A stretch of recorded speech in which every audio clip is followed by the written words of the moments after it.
안녕하세요. 딸에게 들려주는 인문학 이야기입니다. 안녕, 투키디데스의 함정이라는 말을 들어본 적 있니? 투키디데스의 함정은 신흥 강국이 부상하면 기존의 강대국이 이를 견제하는 과정에서 전쟁이 발생한다는 뜻이다. 역사가 투키디데스가 펠로폰네소스 전쟁사에서 기존의 맹주 스파르테가 신흥 강국 아테나이의 부상에 불안감을 느끼게 되고 지중해 주도권을 잡으려 전쟁을 일으켰다는 이야기에서 생겨난 개념이다. 미중 갈등의 위험을 경고해온 국제안보 분야의 석학인 미국 하버드대 교수 그레이엄 앨리슨이 2012년 파이낸셜 타임즈에 기고하면서 처음 사용한 용어이다. 오늘은 이 용어의 주인공인 투키디데스와 그의 명저 펠로폰네소스 전쟁사를 살펴보도록 하자. 헤로도토스는 소아시아 할리카르나소스시 출신이었고 투키디데스는 아테나이의 명문가에서 태어났다. 투키디데스는 적어도 한 번 이상 장군으로 선출되어 펠로폰네소스 전쟁에서 아테나이군을 지휘했으며 이 전쟁이 끝난 뒤에도 살아서 이 전쟁의 역사를 기술했다. 헤로도토스의 저술이 넓다면 투키디데스의 저술은 깊은 편이며 헤로도토스가 신의 섭리를 믿는다면 투키디데스는 모든 것을 인간관계의 상호작용 속에서 설명하며 신의 개입을 배제한다. 헤로도토스는 일화를 소개할 때 이야기들도 함께 소개하지만 투키디데스는 거의 언제나 자신이 진실이라고 믿는 것만 선택해 소개하며 그것을 믿어주기를 바랬다. 투키디데스의 펠로폰네소스 전쟁사는 기원전 411년 가을에서 갑자기 중단되어 미완으로 끝난다. 그 후 소크라테스의 제자였던 역사학자 크세노폰이 그리스의 역사로 번역되는 헬레니카를 저술하는데 헬레니카에서는 기원전 411년부터 시작하여 전쟁의 뒷부분을 기술하고 있다.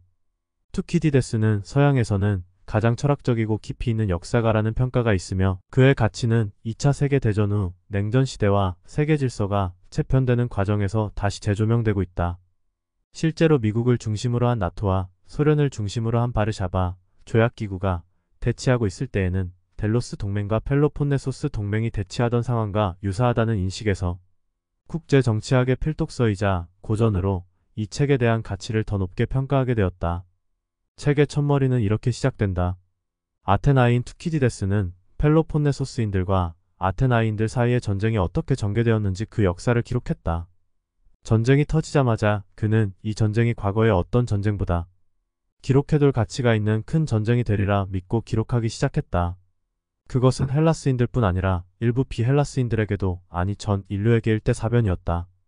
먼 옛날에 일어난 사건이나 우리 시대 이전에 일어난 사건은 벌써 시간이 많이 흘러 정확히 알 수 없었지만 되도록 먼 과거로 거슬러 올라가 여러 증거를 검토한 결과 나는 전쟁이든 그 밖의 일이든 이토록 규모가 큰 것은 그 어떤 것도 없었다는 결론에 이르렀기에 하는 말이다.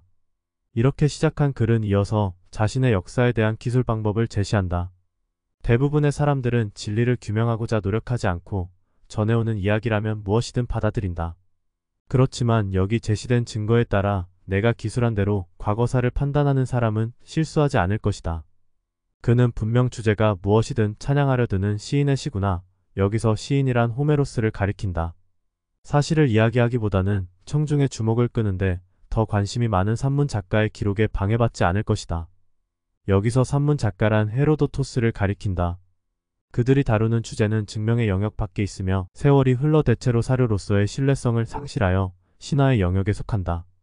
이렇게 자신은 호메로스가 쓴 트로이 전쟁이나 헤로도토스가 쓴 페르시아 전쟁과는 다른 방식으로 역사를 기술하고 있다고 이야기한다. 각각의 인물이 전쟁 직전이나 전쟁 중에 발언한 연설에 관해 말하자면 직접 들었든 간접적으로 전해 들었든 나로서는 정확히 기억하기가 어려웠다. 그래서 나는 실제 발언의 전체적인 의미를 되도록 훼손하지 않으면서 연설자로 하여금 그때그때 상황이 요구했음직한 발언을 하게 했다.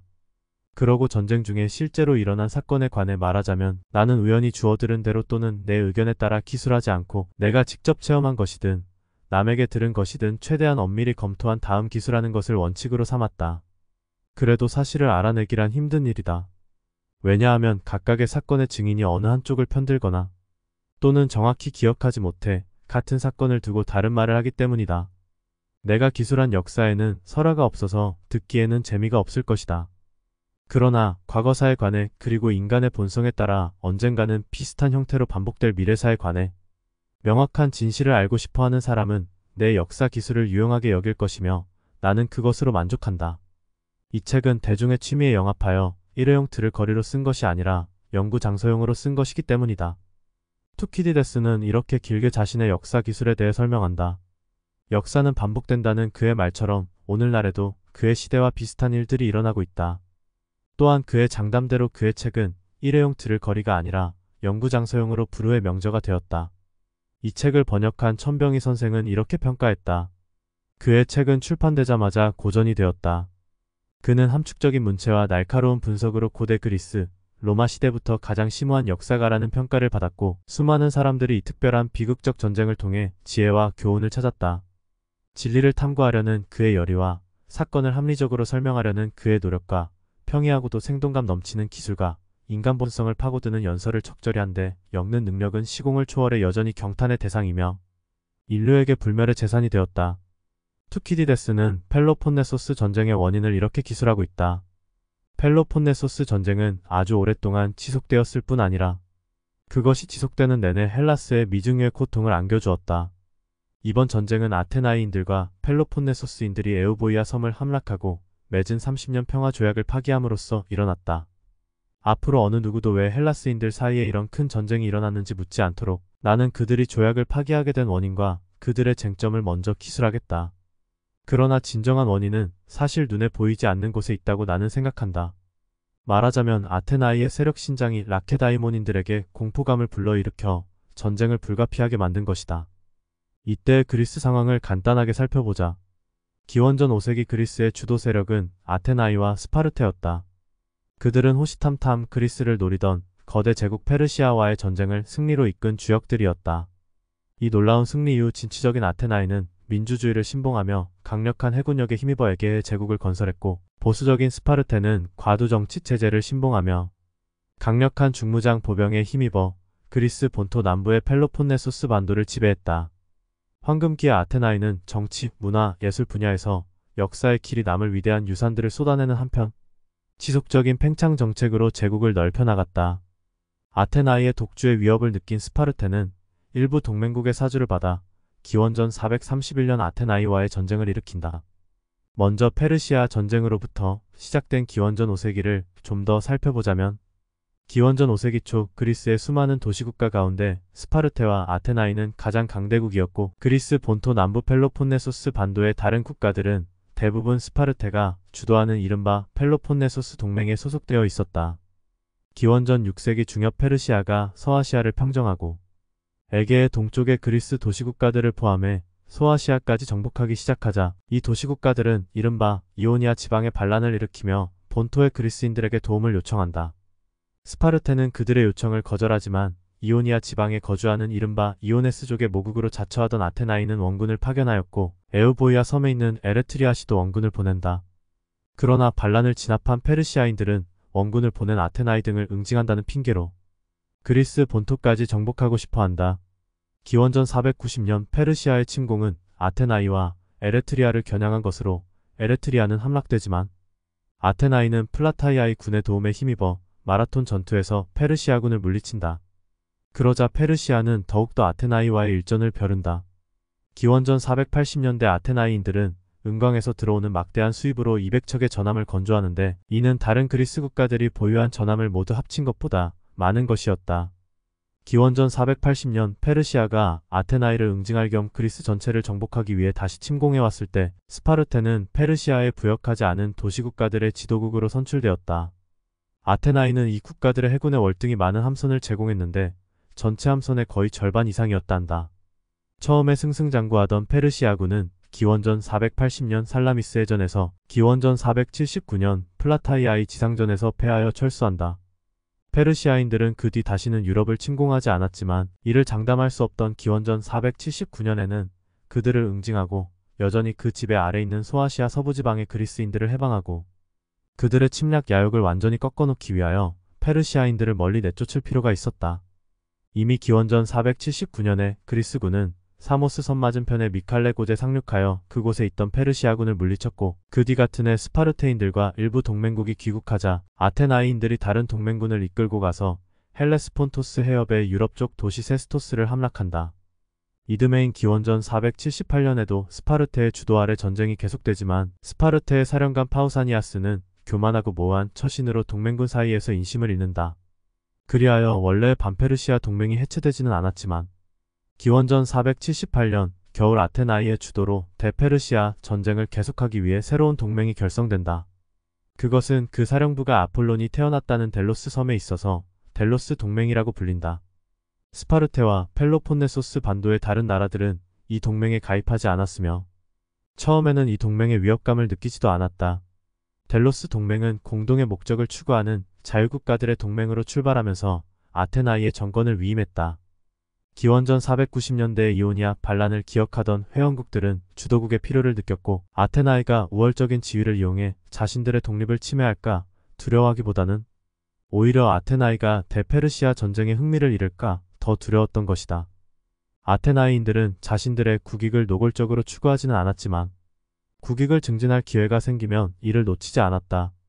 동맹은 영구히 지속되도록 규정되어 있었지만 대페르시아 전쟁이 끊임없이 계속되자 동맹국들은 인내의 한계를 느꼈고 아테나이는 고분고분하지 않은 동맹국의 책무 이행을 요구하면서 점점 위세를 부리기 시작한다. 점점 더 많은 회원국이 동맹군의 함선보다는 현금을 제공하기를 선택하거나 요구받았는데 그렇게 되면서 동맹국들은 점점 약화되고 아테나이는 강성해졌다. 기원전 450년대 말과 440년대 초 아테나이는 델로스 동맹 회원국 사이에서 상당히 인심을 잃었던 것으로 보이며 그중 몇몇 나라는 페르시아의 지원을 받는다. 이를 수습하는 과정에서 아테나이는 동맹의 주도국에서 제국의 지배자로 탈바꿈한다. 기원전 447년 아테나이가 기원전 450년대 초에 그리스 내에서 획득한 속국들이 아테나이의 반란을 일으키고 스파르테 왕 플레이스토아낙스가 지휘하는 펠로폰네소스군이 아티케 지방을 침공한다. 그는 아테나이를 공격하지 않고 귀국했지만 아테나이인들은 타협한다. 기원전 446에서 445년에 체결한 30년 평화조약에 따라 아테나이는 본토에 있는 속령들을 포기하는 대신 델로스 동맹에 의한 에게의 지배권을 인정받는다. 그리스는 스파르테가 주도하는 육지에 기반을 둔 세력권과 아테나이가 주도하는 바다에 기반을 둔 세력권으로 양분된다. 전쟁은 코린토스인들로부터 시작되었다. 코린토스가 케르키라를 침공하려 준비를 하였다. 케르키라는 아테나이 동맹에도 라케다이몬 동맹에도 가입하지 않아 헬라스에 동맹국이 없던 터라 아테나이인들을 찾아가 그들의 동맹국이 되고 그들의 도움을 청하기로 했다. 이 소식을 들은 코린토스인들도 아테나이의 사절을 파견하여 아테나이가 케르키라와 손잡지 못하게 방해하려 했다. 아테나이는 미네를 소집해 케르키라와 코린토스인들의 의견을 듣고 결국 케르키라와 아테나이는 서로 침공을 당할 때 도와주는 방위 동맹을 맺는다. 아테나이인들은 아무튼 펠로폰네소스인들과의 전쟁은 시간 문제라고 여기던 터라 케르키라가 그 막강한 해군과 함께 코린토스인들의 손에 넘어가는 것을 바라지 않았던 것이다. 그들이 원하는 것은 케르키라와 코린토스가 서로 충돌하여 아테나이가 언젠가 전쟁을 해야 할 때 코린토스와 다른 해군 보유국들이 이미 허약해져 있는 것이었다. 그 밖에도 아테나이인들에게 케르키라 섬은 이탈리아와 시켈리아로 건너가는 해안 항로의 요충지로 보였다. 코린토스와 케르키라가 전쟁을 벌이자 아테나이는 지원군을 보냈고 결국 너나 없이 모두들 전투에 개입해 어쩔 수 없이 코린토스인들과 아테나이인들이 서로 공격하지 않을 수 없는 상황이 벌어지게 된다. 결국 전쟁은 서로 어찌할 수 없는 상황에서 서로 물러나게 되었고 서로 자기 편이 승리했다고 주장했다. 케르키라 해전이 끝난 뒤 코린토스인들은 아테나이인들에게 복수할 기회를 노렸고 아테나이인들은 그러한 저기를 예상한 터라 코린토스의 식민시이면서도 아테나이의 공물을 바치는 동맹국인 포테이다이아인들에게 인지를 보내고 코린토스의 감독관들을 추방하라고 요구했다. 아테나이인들이 이런 요구를 한 것은 포테이다이아가 페르디카스와 코린토스인들의 사주를 받아 자신들에게 반기를 들면 트라케 지방의 다른 동맹국도 반란에 휩쓸릴까 두려웠기 때문이다. 포테이다이아인들은 코린토스와 라케다이몬의 지원을 요청하고 반란을 일으켰다. 포테이다이아인들과 펠로폰네소스인들과 아테나이인들은 전투를 벌이게 되었고 아테나이인들과 펠로폰네소스인들은 서로 반목하게 되었다. 코린토스인들은 라케다이몬으로 가서 아테나이인들이 조약을 위반하고 펠로폰네소스의 권리를 침해했다고 주장했다. 아에기나인들은 아테나이인들이 두려워 공식적인 사절단을 보내지 않았지만 자신들의 자주권이 조약에 따라 보장되고 있지 않다고 불평을 늘어놓으며 코린토스인들과 손잡고 마쿠에서 적극적으로 전쟁을 부추겼다. 코린토스 사절단은 라케다이몬에서 이렇게 말한다. 그 책임은 여러분에게 있습니다. 첫째, 여러분은 페르시아 전쟁이 끝난 뒤 아테나이인들이 자신들의 도시를 요새화하는 것을 허용했고 나중에는 긴 성벽을 쌓는 것을 허용했습니다. 아테나이인들은 진취적이며 계획을 세우고 계획한 것을 실행하는데 민첩합니다. 그러나 여러분은 보수적이고 창의력이 부족하며 행동함에도 목표를 달성하지 못하곤 합니다. 또 아테나이인들은 능력 이상으로 저돌적이고 상식 밖의 모험을 하며 역경에 맞닥뜨려도 낙천적입니다. 그러나 여러분은 능력 이하로 행동하고 건전한 상식도 불신하며 역경이 언제까지나 지속되리라고 비관합니다. 여러분이 주춤거리는 반면 그들은 주저하지 않으며 여러분이 집에만 틀어박혀 있는 반면 그들은 바깥 세상을 떠돌아다닙니다. 이런 나라가 여러분과 맞서고 있건만 여러분은 지속적인 평화란 옳은 일을 위해 힘을 사용하되 불의는 결코 용납하지 않겠다는 결의를 분명히 보이는 사람에게만 주어진다는 것을 모르고 여전히 머뭇거리고 있습니다. 그러니 여러분 이제 그만 늑장 부리십시오. 이제 여러분이 약속한 대로 여러분의 동맹국에 도움을 주고 당장 아티케로 쳐들어가십시오. 이렇게 스파르테 사람들을 부추긴다. 이때 마침 아테네의 사절단도 다른 용무로 라케다이몬에 와 있었다. 그들은 코린토스인들이 무슨 말을 했는지 듣고는 자신들도 라케다이몬인 앞에 나서야겠다고 생각했다. 여러 도시가 아테나이에 제기한 비난에 대해 변명하기 위해서가 아니라 이 일은 서둘러 결정할 것이 아니라 시간의 여유를 두고 심사숙고해야 한다는 점을 설명해주기 위해서였다. 아테네 사절단의 대표로 테미스토클레스는 페르시아를 물리친 일을 이야기하며 이렇게 말한다. 라케다이몬인들이여, 우리는 그때의 용기와 결단과 지혜를 보여주었거늘 그런 우리가 지금과 같은 제국을 통치하기로 그 때문에 헬라스인들에게 이처럼 심하게 미움을 받는 것이 과연 옳은 일입니까? 우리가 그와 같은 제국을 획득한 것은 폭력에 의해서가 아니라 여러분이 페르시아군의 잔존 부대에 맞서 끝까지 싸우려 하지 않자 동맹국들이 자진하여 찾아와 우리더러 자신들의 지도자가 되어달라고 부탁했기 때문입니다. 그리고 일단 그들의 지도자가 되고 보니 우리는 제국을 현재 상태로 확장하지 않을 수 없었습니다. 우선 첫째로 두려움이, 다음에는 체면이, 끝으로 우리 자신의 이익이 그렇게 하도록 강요했습니다. 여기에서 테미스토클레스는 제국에 대해 이야기한다. 두려움과 체면, 그리고 자신의 이익이 제국을 확장하도록 했다는 의미심장한 말을 남긴다. 오늘날의 기업들도 상황이 같지 않은가? 투키디데스의 뛰어난 통찰을 엿볼 수 있는 부분이다. 계속해서 그의 이야기를 살펴보면 우리 곁을 떠난 동맹국이 여러분 편이 된 마당에 우리가 제국을 내놓는 것은 모험이며 바람직하지 않다는 생각이 들었습니다. 누구든 큰 위기에 처하면 제 이익을 추구하게 마련이며 그것은 결코 비난받을 일이 아닙니다. 우리가 제국을 받아들인 뒤 체면, 두려움, 이익이라는 세 가지 강력한 힘에 제압되어 제국을 포기하지 않고 유지하고자 하는 것은 결코 놀라운 일도 아니고 인간 본성에 어긋나는 것도 아닙니다. 그런 짓은 우리가 처음 시작한 것이 아니며 약자가 강자에게 종속되어야 한다는 것은 만고불변의 법칙입니다. 하지만 힘으로 재산을 늘릴 기회가 주어지는데도 정의의 논리 때문에 이익을 포기한 사람은 일찍이 아무도 없었습니다. 남을 지배하려는 인간 본성에 따르면서도 권력을 가진 자에게 요구되는 정도 이상으로 정의로운 사람들은 칭찬받아 마땅합니다. 그러나 우리의 속국들은 우리와 대등하게 거래하는 데 익숙해져 있습니다. 그래서 우리의 결정이나 통치권 행사가 그들이 옳다고 생각하는 기준에 미치지 못하고 조금이라도 불이익을 가져다 준다 싶으면 아직도 그들에게 남아있는 모든 이익에 더는 감사하지 않고 그런 사소한 불공평에 몹시 분개합니다. 설령 우리가 처음부터 법을 철폐하고 공공연한 우리의 이익을 추구했다면 그들은 그렇게 분개하지 않았을 것입니다. 그랬다면 그들은 약자가 강자에 양보해야 한다는데 의의를 제기하지 않았을 것입니다. 인간은 폭행을 당할 때보다 불의를 당할 때 더 분개하는 것 같습니다. 후자는 대등한 자들 사이의 탈취로 간주되지만 전자는 강자에 의한 강요로 간주되기 때문입니다. 그들은 페르시아인들에게 이보다 더 험한 꼴을 당했어도 참고 견뎠지만 우리의 지배는 가혹하다고 여깁니다. 당연하지요. 남에게 예속된 자에게는 현재가 가장 가혹한 법이니까요. 인간의 본성에 대해 이처럼 적나라한 표현이 있을까? 전율이 느껴질 정도로 적나라한 표현이다. 그러며 남의 의견이나 불만에 오도되어 화를 자초하지 말라며 경고한다. 아테네 사절단의 말을 두고 동맹국 사절단은 아테나이인들의 말에 자신들의 잘못은 말하지 않고 있다고 주장한다. 라케다이몬인들은 민회를 열어 조약이 깨어졌으니 전쟁이 불가피하다고 표결한다. 그들이 이렇게 결정한 이유는 동맹국의 말에 설득되어서라기보다는 헬라스의 대부분이 아테나이의 통제 아래 들어가는 것을 보고는 아테나이의 세력이 더욱더 커지지 않을까 두려웠기 때문이다. 아테나이인들은 페르시아가 철수하자마자 성벽을 쌓기 시작했다. 아테나이가 성벽을 쌓은 것은 육군은 스파르테가 강하기에 성벽으로 방어하고 자신들은 해군이 강하니 그동안 배를 타고 공격하겠다는 전술이었다. 라케다이몬인들은 아테나이의 성벽을 쌓지 말라고 말한다.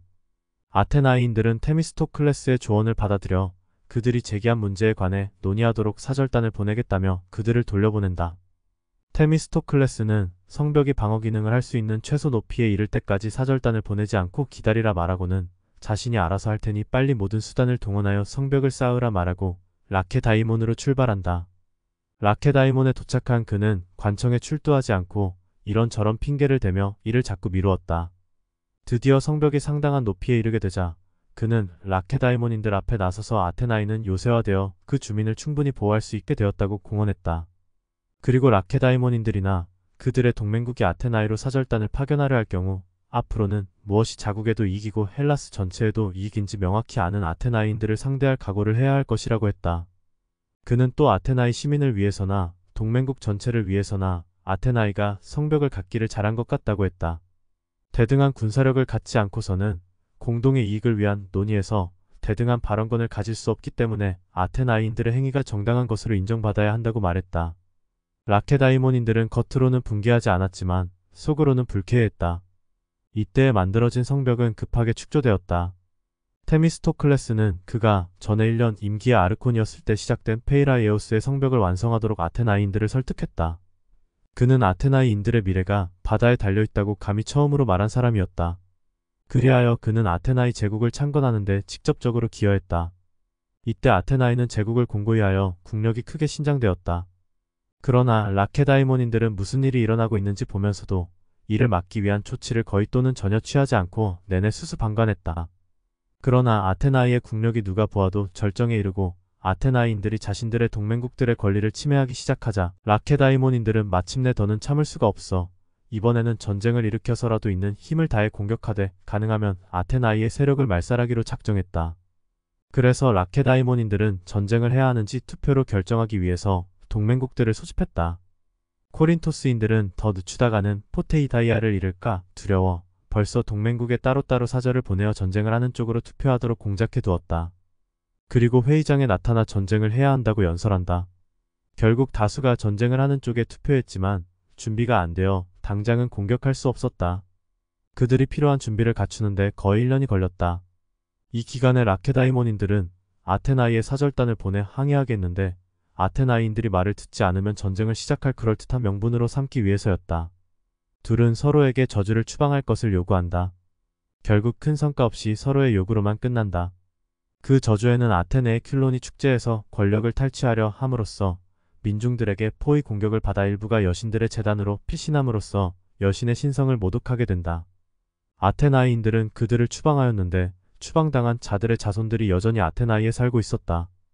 라케다이몬인들은 페리클레스가 외가 쪽으로 이 저주와 관련된 것으로 알고 페리클레스가 추방당하면 아테나이인들을 주무르기가 쉬울 것이라고 생각했다. 그러자 아테나이인들은 라케다이몬인들의 요구에 대해 타이나론의 저주를 추방하라고 맞받아쳤다. 또 아테나 여신의 저주를 추방하라고도 요구했다. 여신의 저주는 헬레스폰토스 해협의 사령관으로 있던 라케다이몬인 파우사니아스는 스파르테인들에게 소환되어 재판을 받았지만 무죄 방면되었다.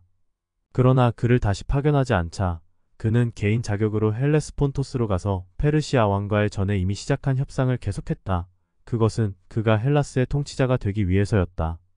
그는 플라타이아의 전투에서 군대를 지휘한 까닭의 헬라스인들 사이에서 명성이 자자했었기에 우쭐해져서 평범하게 사는 것을 참을 수 없었다. 그래서 그는 페르시아풍의 옷을 입었고 페르시아인들과 아이깁토스인들로 구성된 호위대의 경호를 받았으며 식사 때면 페르시아식 요리를 차려내게 했다.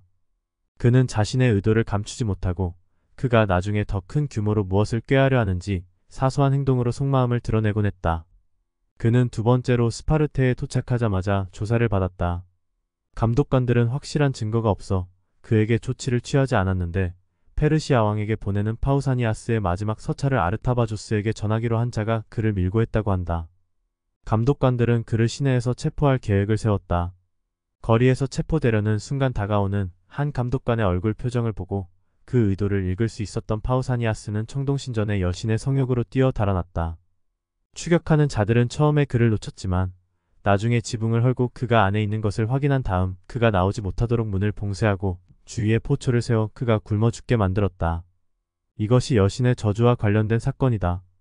라케다이몬인들은 파우사니아스가 페르시아에 부역한 사건을 조사해본 결과 테미스토클레스도 연루되었다는 증거가 드러나자 아테나이로 사절단을 보내 테미스토클레스도 같은 벌을 받아야 한다고 요구했으며 아테나이인들도 동의했다. 그러나 테미스토클레스는 토편 추방을 당하여 아르고스에 살며 펠로폰네소스의 다른 지역을 방문하곤 했다. 그래서 아테나이인들은 그를 추적하는데 기꺼이 협력하겠다는 라케다이몬인들에게 사람들을 딸려보내며 어디에서 발견하든 그를 체포하여 데려오라고 명령했다. 테미스토클레스는 이를 미리 알아차리고 케르키라 섬으로 도주했다. 케르키라 사람들은 라케다이몬과 아테나이의 미움을 살까 두려워 그에게 은신처를 제공할 수 없다며 그를 맞은편 본토로 건네주었다. 그는 몰로시아의 아드메토스의 궁전에 몸을 의탁했다. 그 후 그는 장사배를 구해서 타고 에페소스로 갔다. 그는 페르시아 왕에게 편지를 써서 헬레스폰토스 해협의 다리를 끊지 않은 것이 자신의 공으로 자신이 페르시아 왕을 도와주었다 말하며 왕을 만났다. 그는 페르시아 말과 그 나라의 생활 방식을 배웠고 궁전에서 유력자가 되었다. 그는 그 이전에 그 어떤 헬라스인보다 페르시아에서 영향력이 커졌다. 투키디데스는 그를 이렇게 평가했다. 실제로 테미스토클레스는 타고난 재능을 확실히 보여주었고 이 점에서 어느 누구보다 찬탄받을 만했다. 그는 미리 준비하거나 학습을 통해 익히는 일 없이 타고난 지능만으로 잠시 숙고해보고는 당면 과제를 정확히 판단했으며 먼 미래를 언제나 가장 정확히 예측했다. 그는 어떤 일을 하든 완전히 설명할 수 있었고 자신의 전문 분야가 아니라도 적절한 판단을 내릴 수 있었으며 무엇보다도 아직 드러나지 않은 미래에 가능한 이익과 손실을 어느 누구보다 잘 예견할 수 있었다. 한마디로 그는 타고난 재능과 신속한 대응으로 필요할 때 필요한 조치를 취하는 데서 타의 추종을 불허했다. 정말 부러운 재능이 아닐 수 없다. 하지만 탐욕으로 명예를 모두 잃고 먼 이국 땅에서 죽고 만다. 뛰어난 재능보다는 품성이 더 중요하다는 것을 보여주는 것 같다. 라케다이몬인들이 사절단을 보내 아테나이인들에게 포테이다이아에서 철군하고 아이기나의 자주권을 반환할 것을 요구했다. 그러나 아테나이인들은 다른 요구들도 들어주지 않는다. 결국 마지막 사절단이 와서 라케다이몬인들은 평화를 원한다며 아테나이가 헬라스인들에게 자주권을 반환하면 평화가 가능하다고만 말한다. 아테나이인들은 민회를 열어 최종적으로 의논에 답변하기로 결정한다. 이때의 연설자 중에는 크산티포스의 아들 페리클레스도 있었는데 당시 아테나이의 제1인자로서 말과 행동으로 가장 큰 영향력을 행사하던 그가 이렇게 조언했다. 전쟁이 일어나더라도 사소한 일로 전쟁이 일어났다는 자책감을 여러분 마음에서 완전히 지우시기 바랍니다. 이 사소한 일이 여러분의 결심과 의도 전체를 떠보는 시금석이 될 것이기 때문입니다. 여러분이 양보하면 그들은 여러분이 겁이 나서 양보하는 줄 알고 당장 더 큰 요구를 해올 것입니다. 그러나 여러분이 단호하게 거절하면 그들도 여러분을 대등하게 대하는 편이 더 좋다는 사실을 분명히 알게 될 것입니다. 그러니 여러분은 지금 피해를 보기 전에 그들에게 순종하든지 아니면 내게는 이것이 상책인 것 같습니다만 크고 작은 문제로 양보하지 않고 우리가 가진 것을 두려움 없이 소유하기 위해 전쟁을 하든지 양자택일해야 합니다. 대등한 국가가 중재를 거치기도 전에 다른 대등한 국가에게 명령할 경우 거기에 응한다는 것은 요구사항의 크고 작음을 떠나 예속되는 것이나 다름없기 때문입니다. 여러분은 알아야 합니다. 전쟁은 불가피하며 우리가 전쟁을 기꺼이 받아들일수록 우리 적의 공격이 덜 날카로워지리라는 것을, 그리고 국가든 개인이든 가장 큰 위험을 통해 가장 큰 영광을 얻는다는 것을, 우리 선조가 페르시아인들에게 대항하셨을 때 그분들에게는 지금 우리가 가진 것과 같은 물자도 없었습니다. 그렇지만 그분들은 가진 것도 버리고 운보다는 지혜로 힘보다는 용기로 페르시아인들을 물리쳐 우리 도시에 오늘이 있게 하셨습니다. 그러니 우리는 어떻게든 적을 물리쳐 우리 후손들에게 우리 도시를 줄어들지 않은 상태로 물려주어야 합니다. 아테나이인들은 그의 조언을 가장 훌륭한 조언으로 여기고 그가 요청한 대로 결의했다. 이로써 전쟁이 발발한다. 기원전 431년 테바이가 플라타이아이시로 쳐들어갔다. 플라타이아이는 테바이의 공격을 물리쳤고 아테나이로는 사자를 보냈으며 테바이인들에게는 휴전협정을 맺고 시신들을 돌려보냈으며 도시 안의 모든 일은 현재 상황에서 최선이라고 생각되는 대로 처리했다. 플라타이아의 사건이 일어나면서 평화조약이 파기되었음이 분명해지자 아테나이인들은 전쟁 준비를 했고 라케다이몬과 그들의 동맹국들도 마찬가지였다. 양쪽 모두가 원대한 포부를 품고 전쟁에 전력을 쏟았다. 당연한 일이었다. 무슨 일이든 처음 시작할 때는 누구나 열성을 다하는 법인데다 당시에는 펠로폰네소스에도 아테나이에도 전쟁이 뭔지 몰라 전쟁이 싫지 않은 젊은이들이 많았기 때문이다. 펠로폰네소스 군대가 모두 집결하자 원정대의 사령관 라케다이몬의 왕 아르키다모스는 먼저 스파르테인 멜레시포스를 아테나이로 파견했다. 그것은 아테나이인들이 굴복할 마음이 있는지 알아보기 위해서였다. 아테나이인들은 그가 시내로 들어오거나 공공장소에 접근하지 못하게 했다. 그것은 라케다이몬인들이 자국의 영토 밖으로 행군해오면 그들의 전령이나 사절을 받지 않는다는 페리클레스의 결의안이 벌써 가결된 뒤였기 때문이다. 그래서 그들은 말도 들어보지 않고 멜레시포스를 돌려보냈는데 국경에 도착한 멜레시포스는 호송대와 헤어지기 전 오늘로 헬라스인들에게 대재앙이 시작될 것이다. 라고 말하고는 가버렸다. 아테나이인들이 조금도 양보할 뜻이 없음을 알게 된 아르키다모스는 마침내 군대를 움직여 아테나이인들의 영토로 나아갔다. 적군이 쳐들어오자 페리클레스는 전쟁에 대비하고 농촌에 있는 재산을 시내로 들여오고 나가서 싸울 것이 아니라 시내로 들어와 지키고 대신 주된 전력인 해군을 정비하고 아테나이의 힘의 원천은 동맹국들이 곡물로 바치는 군자금이고 전쟁의 승리는 현명한 판단과 풍부한 자금력에 달려있는 만큼 동맹국들을 확실히 관리하라고 조언했다. 아테나이인들은 그의 조언을 받아들여 농촌에서 처자와 가재도구를 시내로 옮기기 시작했다. 양떼와 집 나르는 가축들은 에우보이아와 이웃 섬들로 보내졌다. 그들이 한꺼번에 몰려들어오자 도시는 그들을 수용할 수 없었다. 결국 그들은 긴 성벽을 따라 그리고 페이라이에우스 항의 대부분의 지역에 공간을 할당받아 그곳에 정착했다. 그 사이 그들은 전쟁 준비도 서둘렀으니 동맹군을 집결시키고 100척의 함선을 의장하여 펠로폰네소스를 향해 출동하게 했다. 펠로폰네소스인들의 군대는 맨 먼저 아티케 지방의 오이노에시에 도착했다. 오이노에시는 이미 요새화되어 있어서 아무리 공격하고 온갖 방법을 시도해보아도 함락할 수가 없고 아테나이에서는 전령이 나타나지 않자 그들은 마침내 오이노에를 뒤로하고 아티케 구역에서 가장 큰 아카르나이로 진격했다. 아르키다모스가 전투 대형을 갖춘 채 아카르나이 주위에 머무르며 이번 침공 때 평야로 내려가지 않은 것은 다음과 같은 의도에서였다고 한다. 그는 젊은이들이 넘쳐나고 그 어느 때보다 전쟁 준비가 잘 된 아테나이인들이 자신들의 국토가 황폐화되는 것을 보다 못해 어쩌면 싸우러 나올 것이라고 생각한 것이다. 아테나이에서 불과 60스타디온 떨어진 아카르나이에서 적군을 발견하고부터는 아테나이인들은 더는 참을 수 없었다.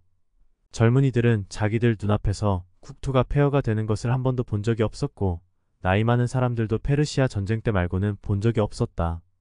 그래서 당연한 일이지만 이에 붕괴했고 특히 젊은이들은 좌시하지 않고 나가 싸우기를 원했다.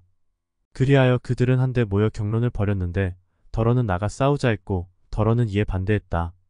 도시는 온통 혼란의 도가니였다. 사람들은 페리클레스에게 분통을 터뜨리면서 그가 이전에 준 조언도 모두 잊은 채 그는 명색이 장군이면서 자기들을 싸움터로 인솔해 나가지 않는다고 비난했으며 자기들이 겪고 있는 모든 불행은 전적으로 그의 책임이라고 생각했다.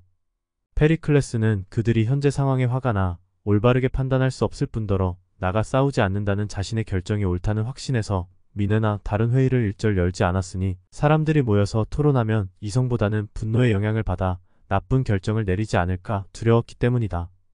펠로폰네소스인들은 아테나이인들이 싸우러 나오지 않자 아카르나이에 있던 군영을 떠나 파르네스 산과 브릴레소스 산 사이의 몇몇 구역을 약탈하기 시작했다.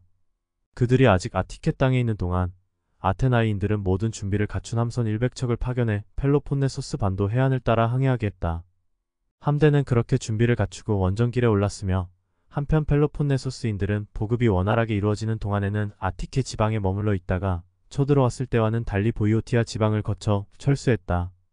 그들은 오로포스를 지나가면서 이른바 그라이아 지역을 약탈했는데 그곳에 거주하는 오로포스인들은 아테나이에 종속되어 있었기 때문이다. 그들은 펠로폰네소스에 도착하자마자 해산하여 각자 자기 도시들로 돌아갔다. 한편 펠로폰네소스 해안을 따라 항해하던 아테나이 함선 100척은 케르키라가 파견한 함선 신척과 그 지역의 다른 동맹국들이 파견한 몇 척의 함선에 의해 보강되었다. 그들은 펠로폰네소스 해안을 따라 항해를 계속하며 여러 도시들을 약탈했다. 그 뒤 얼마 지나지 않아 함대는 아테나이로 돌아갔다. 사실 아테나이의 전술은 간단했다. 라케다이몬은 육군이 강하고 자신들은 해군이 강하니 적이 쳐들어오면 일반인들은 성벽 아래로 피하며 농성하고 그 사이 자신들은 배를 타고 펠로폰네소스의 다른 도시를 공격하는 전술을 썼다. 이에 가을 아테나이의 정군이 메가라 영토로 쳐들어갔는데 크산티포스의 아들 페리클레스가 그들을 지휘했다. 그들은 메가라 영토 대부분을 약탈한 다음 아테나이로 돌아갔다. 그해 겨울 아테나이인들은 전통적인 관습에 따라 이번 전쟁에서 죽은 최초의 전사자들을 위해 국비로 장례를 치렀다. 전쟁에서 죽은 최초의 전사자들을 위한 장례식에서는 페리클레스가 연설하도록 선출되었다. 역사상 가장 유명하다는 페리클레스의 추도사를 잠깐 살펴보자. 나는 먼저 우리 선조에 관해 언급하려 합니다. 이런 기회에 그분들을 기억함으로써 그분들의 명예를 높여드리는 것이 정당하고 적절하기 때문입니다. 우리가 자유국가를 물려받은 것은 그분들의 용기 덕분입니다. 그분들도 분명 칭찬받을 만하지만 우리 아버지들은 더욱 칭찬받을 만합니다. 우리 아버지들은 노고도 불사하며 자신들이 물려받은 것에 지금 우리가 다스리는 제국 전체를 포텐 다음 지금 세대를 사는 우리에게 물려주었습니다. 나는 먼저 지금의 우리를 있게 한 정신자세와 우리를 위대하게 만들어준 정치체제와 생활 방식을 언급하고 그런 다음 전사자들에게 찬사를 바칠까 합니다.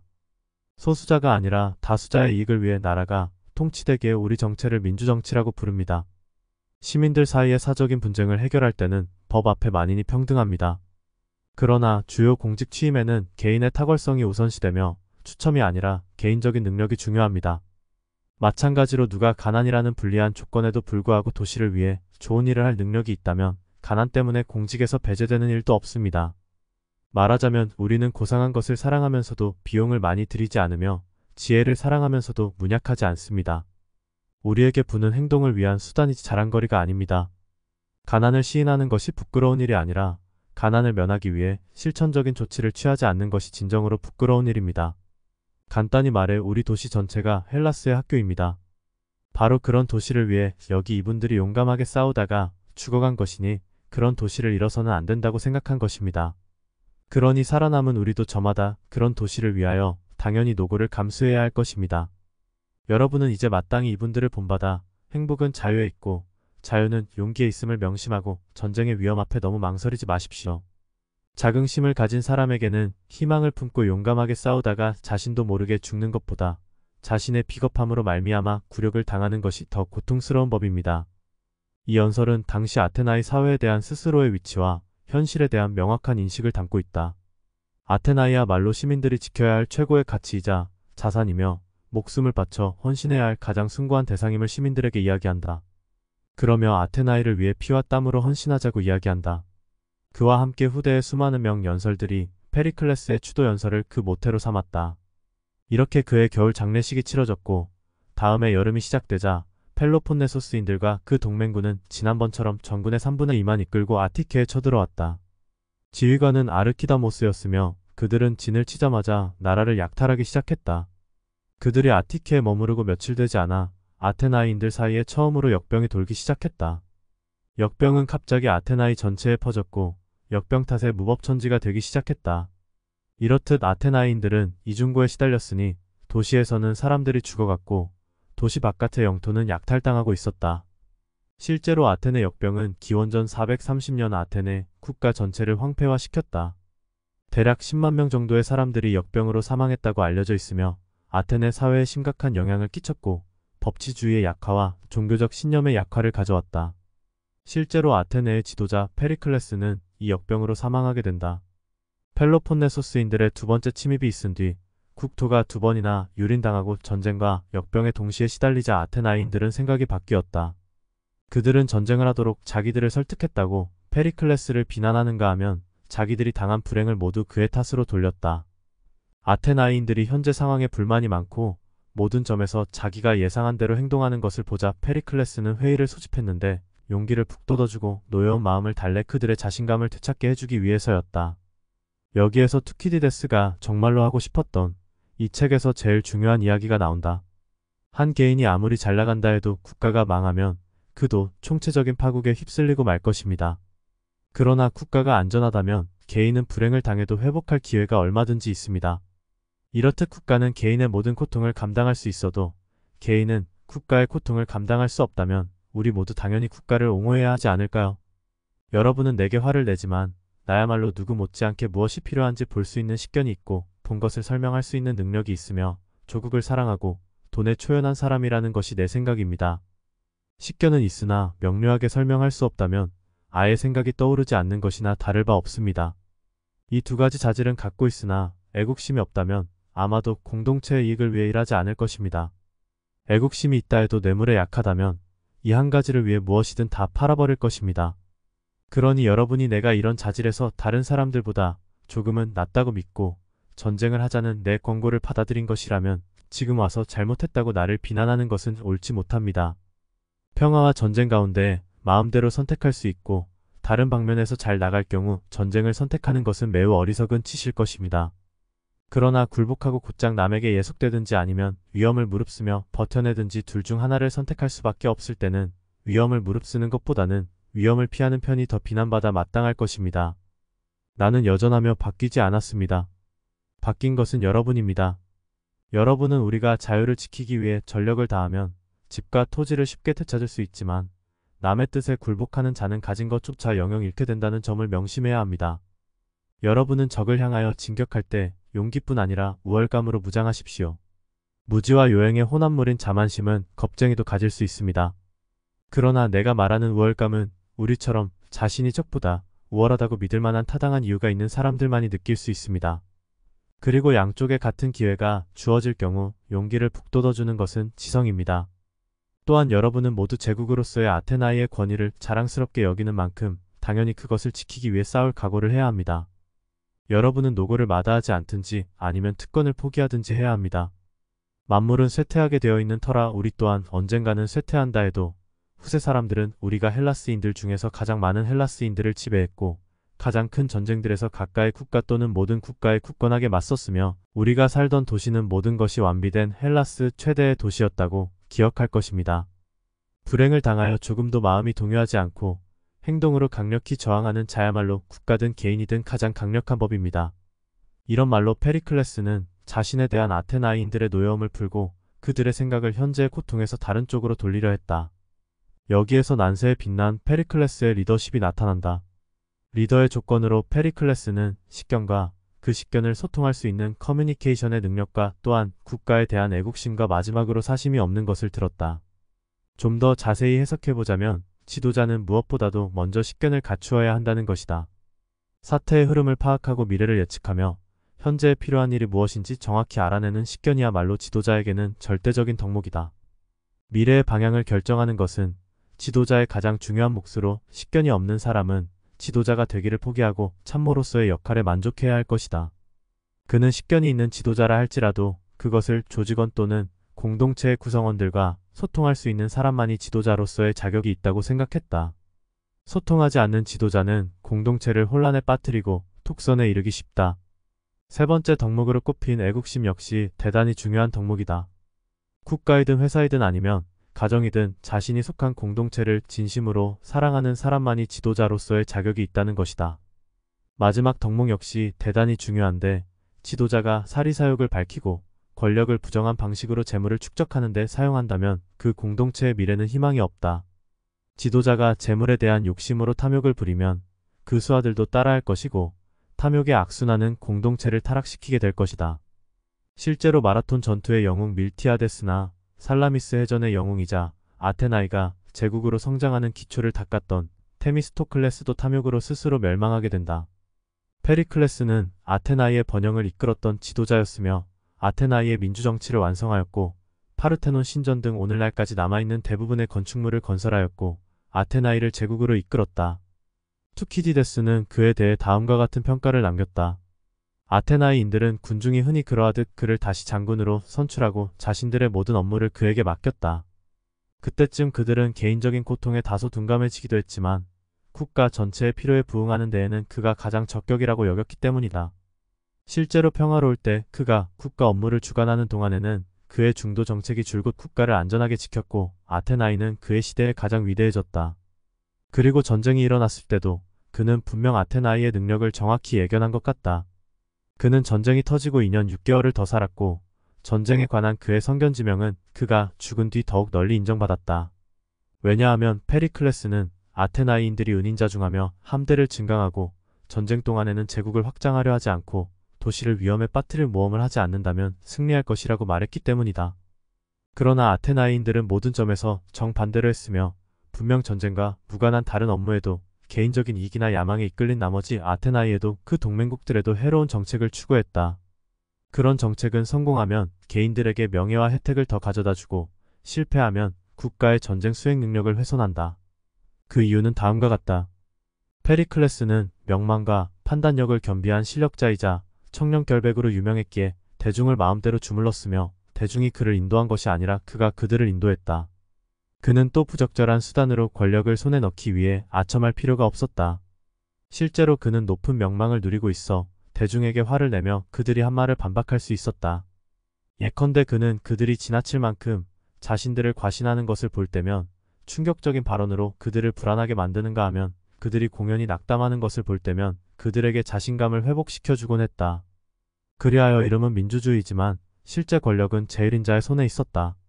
그러나 페리클레스의 후계자들은 수준이 그만했으며 서로 1인자의 자리를 차지하려고 국가 정책조차 민중의 기분에 맡겼다.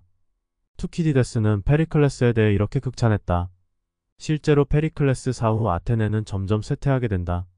이렇게 뛰어난 지도자를 갖는다는 것은 그 구성원들에게 대단한 행운일 것이다. 오늘날 미국과 중국 두 강대국 사이에 끼어 위태로운 국제질서 속에 살고 있는 우리에게는 페리클레스 같은 지도자가 꼭 필요하다 생각된다. 페리클레스가 죽은 후 전쟁의 상황을 잠시 살펴보면 전쟁 3년차 여름 펠로폰네소스인들은 아르키다모스를 지휘관으로 하여 아티케 지방으로 들어가지 않고 플라타이아이로 진격했다. 플라타이아이 사절단은 아테나이에 가서 상의한다. 그들은 아테나이를 배반하지 않고 꼭 그래야 한다면 자신들의 국토가 약탈당하는 모습을 보고 그 밖에 다른 불상사를 당해도 참고 견디기로 결의했다. 아르키다모스는 군대를 출동시켜 플라타이아이 성벽을 공격한다. 플라타이아이인들은 적군에 맞서 항전한다. 결국 화공마저 실패하자 펠로폰네소스인들은 주력 부대를 철수시킨 다음 군대의 일부만 남겨두고 도시에 담장을 두르게 했다. 작업이 완결되자 그들은 담장을 지킬 수비대를 남겨두고 나머지 군대를 이끌고 철수하여 각자 자기 도시로 흩어졌다. 그동안 아테나인들은 트라케 지방의 칼키디케인들과 보티아인들을 공격했다. 결국 아테나이인들은 포테이다이아로 퇴각했다가 나중에 휴전 조약을 맺고 전사자들을 되찾은 뒤 남은 군대를 이끌고 아테나이로 철수했다. 그 이후 펠로폰네소스 함대와 아테나이 함대는 코린토스만에서 해전을 벌인다. 아테나이는 이 해전에서 승리한다. 아테나이 동맹군이 마케도니아를 침입한다. 전쟁 4년차 아르키다모스의 지휘 아래 펠로폰네소스 동맹군은 아티케 지방으로 침입했다.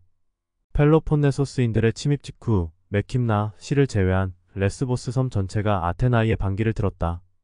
당시 아테나이인들은 역병에 시달리는 데다 최근 일어난 전쟁이 가열되고 있던 터라 레스보스마저 자신들의 적이 된다는 것은 실로 심각한 문제라고 생각했다. 아테나이는 함대를 미틸레네로 보냈다. 미틸레네인들은 라케다이몬인들에게 도와달라고 사절단을 보냈다. 라케다이몬인들과 그들의 동맹국은 미틸레네인들의 주장을 받아들여 레스보스와 동맹을 맺고 아티케에 침입하기 위해 코린토스 지역에 도착했다.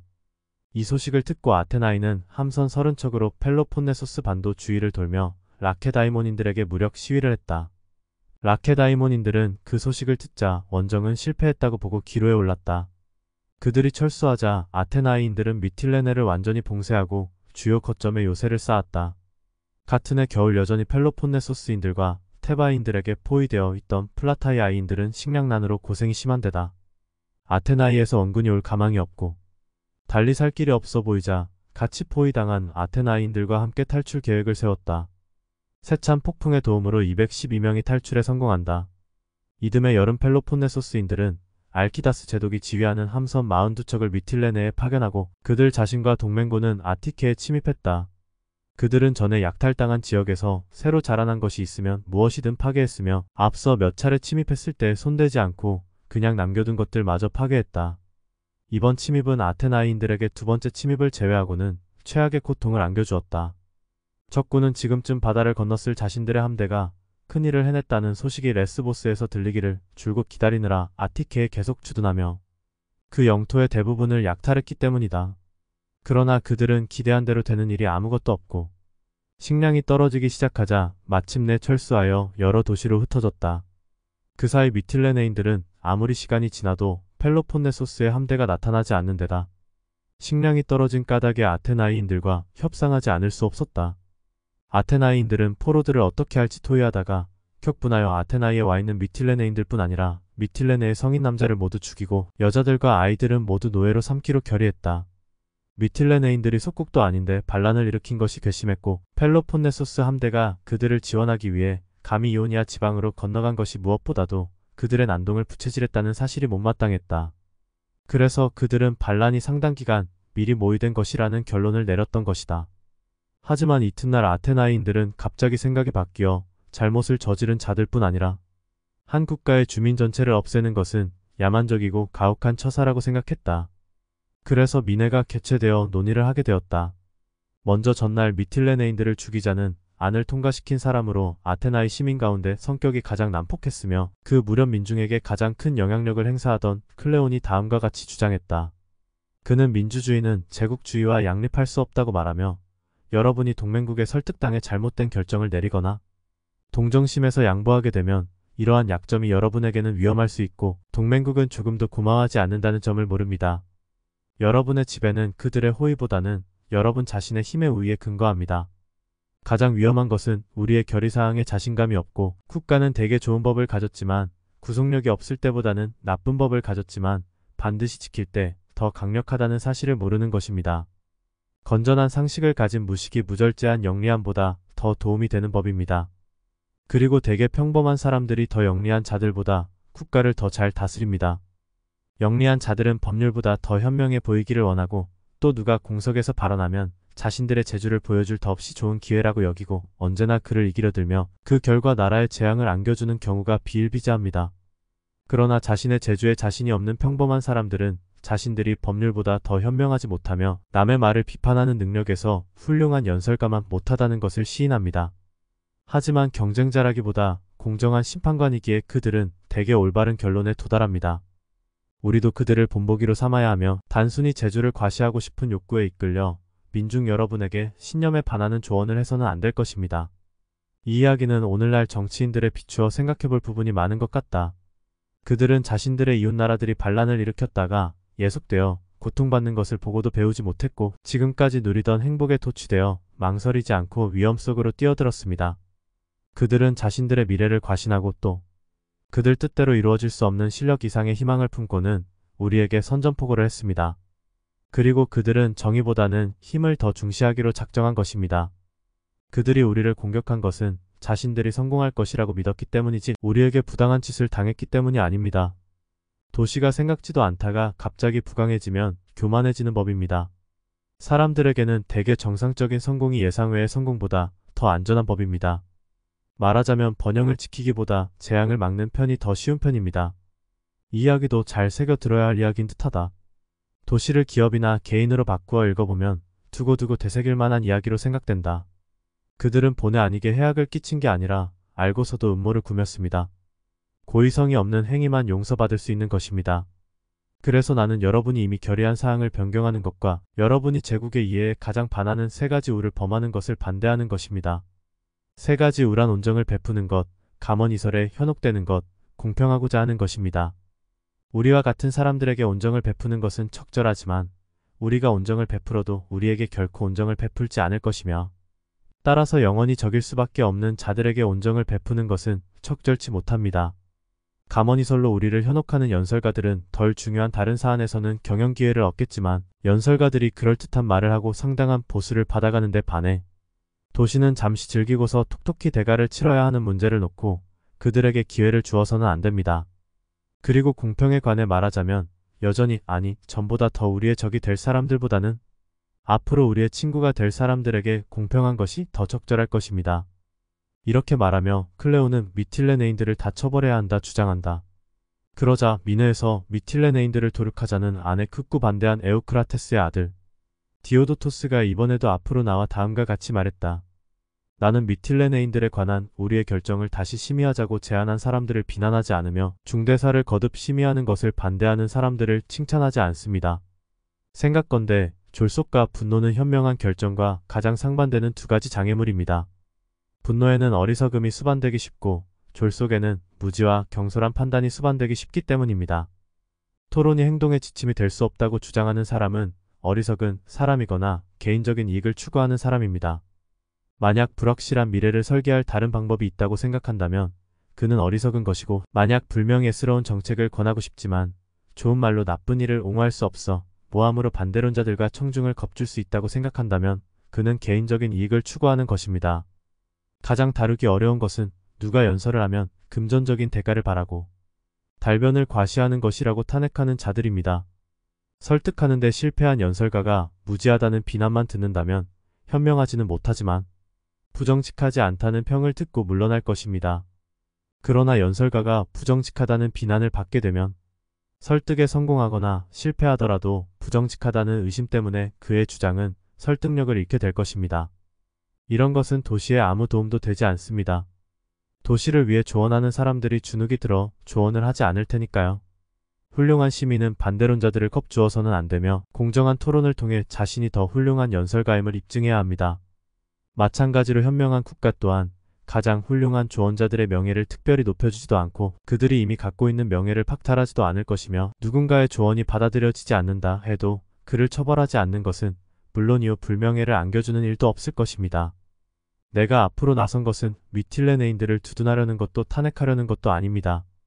현명한 사람들이라면 그들이 불의한 짓을 했는지가 아니라 우리가 어떻게 맞서야 유익한지를 따져야 합니다. 내가 보기에 우리는 여기서 현재보다 미래에 관해 토론하고 있는 것입니다. 많은 도시에서 이번 사건과는 비교도 안 될 정도로 경미한 죄의 사형이 선고되고 있습니다. 개인이든 공동체든 인간은 누구나 실수하게 마련이며 그것을 막을 법은 없습니다. 사람들이 범죄자로부터 자신을 더 안전하게 지키려고 새로운 처벌을 끊임없이 추가하며 온갖 처벌을 시도했다는 사실이 이를 반증합니다. 그래도 범죄가 계속되자 세월이 흐르며 사형이 일반화된 것 같습니다. 그럼에도 범죄는 계속되고 있습니다. 따라서 우리는 사형보다 더 무서운 억지력을 찾아내거나 아니면 우리가 적절한 억지력을 갖고 있지 못하다는 점을 인정해야 합니다. 가난은 사람을 대담해지도록 강요하고 부는 교만과 자만심을 통해 사람을 더 탐욕스럽게 만듭니다.